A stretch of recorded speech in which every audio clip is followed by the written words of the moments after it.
প্রথমত এই যে বিজয়ের কথা, বিজয়ের মাসের কথা বললাম, তা আসলে কি বিজয় তো একটা দেশের কথা যখন বলি, দেশের মানুষের, সব মানুষের কি বিজয় হয়েছে 53 বছরে?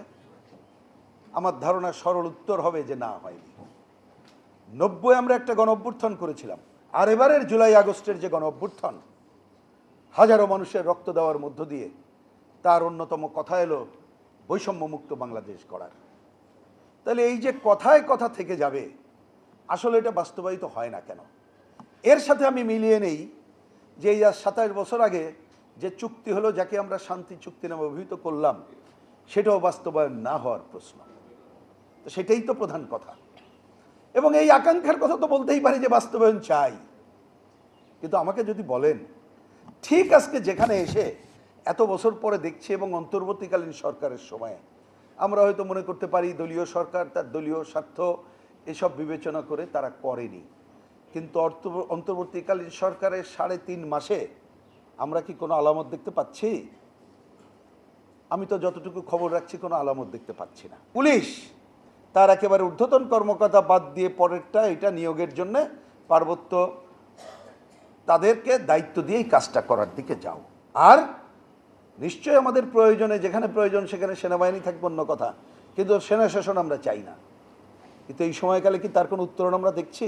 মোটেই না, বরঞ্চ নানা ধরনের সংকট দেখছি, নানা ধরনের কথা আসছে। যে কথাগুলো আসছে সেইটাকে ধরে এ ধরনের শাসন আরো কেন্দ্রীভূত করা হচ্ছে। প্রথম সিদ্ধান্ত হবে রাজনৈতিক সিদ্ধান্ত কি, দ্বিতীয় হচ্ছে এটা বাস্তবায়নের জন্য আমি কি কি কাজ করব। আমি সেই বিষয়ে দুইটা কথা বলি। এই যে এত এত সংস্কার কমিশন হয়েছে, এত এত সংস্কার কমিশন হলো, বৈষম্যের কথা বলা হলো, তা বাংলাদেশে আজকে আমাদের এই পাহাড়ি আদিবাসী, শুধু না সমতলের আদিবাসী, কই তাদের নিয়ে কি কোনো কথা এরা এসে কথা বললো? কোনো সংস্কার কমিটি হয়েছে? কই তা তো দেখতে পেলাম না। ওনারা অনেকগুলো সংস্কার কমিটি করেছেন, সংবিধান সংস্কার কমিটি, যদিও এ ব্যাপারে পরিষ্কার বক্তব্য হচ্ছে সংবিধান সংস্কার করার দায়িত্ব ওনাদের না, এটা ভবিষ্যতে পার্লামেন্ট করবে। তো ওনারা একটা কাজ করে যেতে পারেন, আমরাও কিছু মতামত দিয়েছি যে ওনারা সংবিধানের, আমরা বলেছি 72 সালের সংবিধানের অসম্পূর্ণতা আছে, ওইটা দূর করার জন্য কি কি করা যায় প্রস্তাবনা রেডি করতে পারেন। তা আমরা দেখতে চাই আপনাদের প্রস্তাবনায় আদিবাসীর স্বীকৃতি থাকবে, এটা দেখতে চাই। এটাও যদি করতে পারেন তাহলে আমরা এক ধাপ অগ্রগতি দেখতে পেলাম।